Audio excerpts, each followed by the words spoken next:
Suman Chaudhary, if you can hear me, sir, Sharmila, would you like to take the next one? Yeah. So, the mood, there has been no better time to introduce a budget than now, when India is doing well on so many fronts when it comes to the economy. The growth rate is sort of stable, inflation is coming down in check. What are the, big, 2 or 3 things that the finance ministry should look at when the minister reads out the interim budget this year? Hello. Okay. Hello. Yes, Mr. Chaudhary. Am I audible? Am I audible? Yes, yes. Hello. Good evening. Hello. Good evening. Hello. Can I take Yes, this question? yes, Mr. Chaudhary, go ahead, please. Yeah. Okay. So the question to you, sir, is that with India being poised at a very good and even, speed at this time when it comes to the growth, numbers, and with so many things working in favor of its economy, with so many financial institutions interested in the Indian growth story right now, in its emerging story, what do you think are a couple of things that the finance minister will keep in mind, or is likely to, provide for in the upcoming interim budget? Right. So thank you for giving us the opportunity to speak on this pre-budget subject. Essentially, interim budget is basically, it's a vote and account budget. So you don't expect much of major announcement, particularly on any economic reforms. But to us, there are 3-4 key aspects that we expect to be covered in the budget. Number one, the commitment to fiscal consolidation. I think that's a clear message. The government is expected to, have in its revised estimate a number close to 6% of GDP as a fiscal deficit for the current fiscal. And possibly they will target around 5.3%, which is a sizable reduction in FY25, and likely to target around near about 4.5%. Remember that we used to have 4.7% as fiscal deficit in FY20.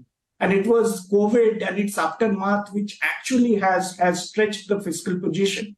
But the idea is that I think the government is serious, and it will send a communication that it wants to revert to the earlier path of fiscal consolidation. I think that's number one. Number two is, as my guest speaker also alluded to, there is a definite focus on the quality of fiscal expenditure. We have seen it in the last 2-3 years. As a percentage, the capex budget of the government has steadily increased.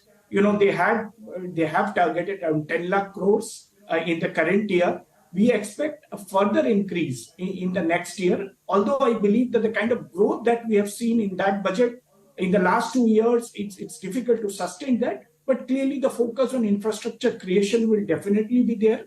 The third part, which I believe is very important, there are some segments of the economy which are continuing to see stress.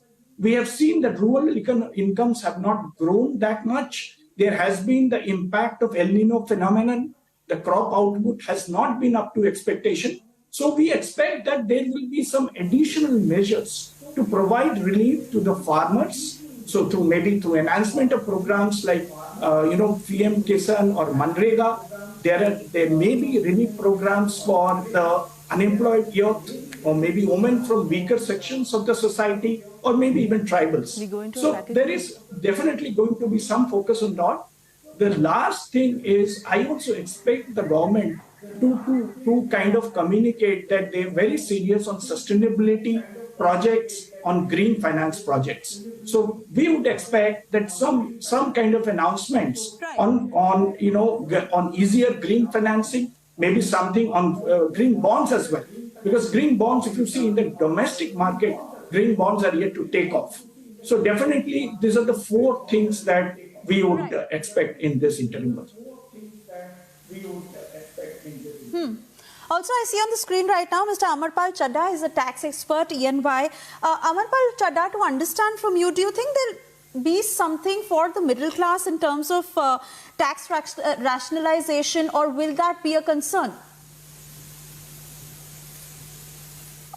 Thanks for that. I think there is some level of audio problem that I am hearing back from your channel. But if I understand your question correctly, you're asking what are the changes that you expect from a personal tax perspective.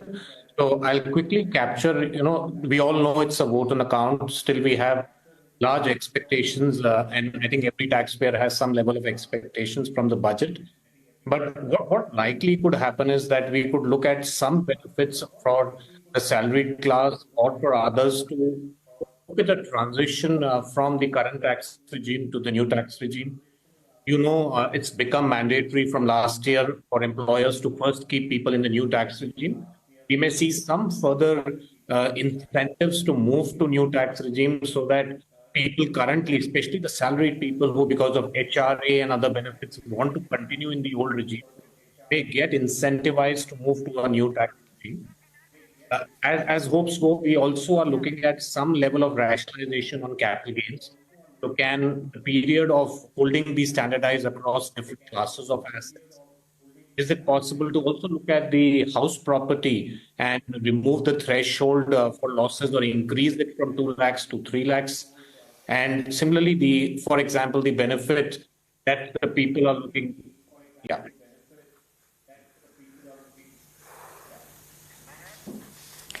To Mr. Bhanumurthy, sir, India, to my mind, has done very well in the face of a global economic crisis over the last financial year. We actually protected ourselves from slipping into the recession primarily because of our domestic consumption. But at this stage, what do you think the India Inc. really looks forward to from this budget? Yeah, I think, India Inc. is looking at kind of a stability in the overall macro policies. And I think India Inc. should also understand that the kind of predictability in both fiscal and monetary policies in India should be a big boost for improving sentiments in the economy. And I think this is exactly what Honorable Finance Minister asked. What is actually holding the private sector when everything is going well? Why you are not able to invest? I think they may be looking at a couple of headwinds. I think that will be challenge for the forthcoming interim budget as well. One of the biggest headwind that we are actually looking at is the whole global economic environment.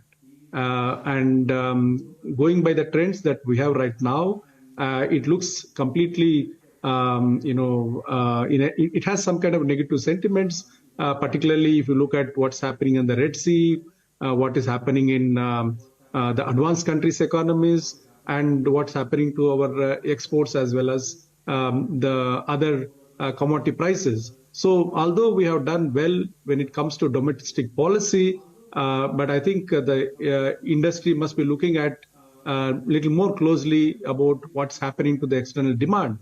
So in that context, there are a little more, pessimism among the investors, and I think that I think that will be some clarity once the U.S. Federal Reserve decides on the interest rate policy in the next round. But more than that, other headwind that I thought I would bring it to the discussion is that, yes, I think we have been doing well in the past 3-4 years, but we are actually facing some headwinds even domestically when it comes to the states. So I think the central government has a larger role. They have done extremely well in the current year, where they're trying to handhold, in terms of providing capital resources to the states, and also, transferring advanced tax collections. So I think the central government also need to further handhold the states, because states are going to play a major role if you really want to achieve what my previous speakers has pointed out, that you want to achieve a lower fiscal deficit to GDP ratio going forward. So I think the central government and the budget needs to focus on two major headwinds. and also for that India Inc. for that matter, the global environment and the issues at the state level. So I would expect that finance minister focus on both these aspects when she talks about medium-term fiscal path. Just to add to my previous speaker, one thing which I'm looking forward in the budget is a clarity about the overall fiscal consolidation roadmap. And I think they need to reach 4.5% by 25-26. And I think that glide path should not be deviated in my view. And if we can do that, we'll have more space for private investments. And I think that will give more confidence for the private sector also to borrow from the domestic banks.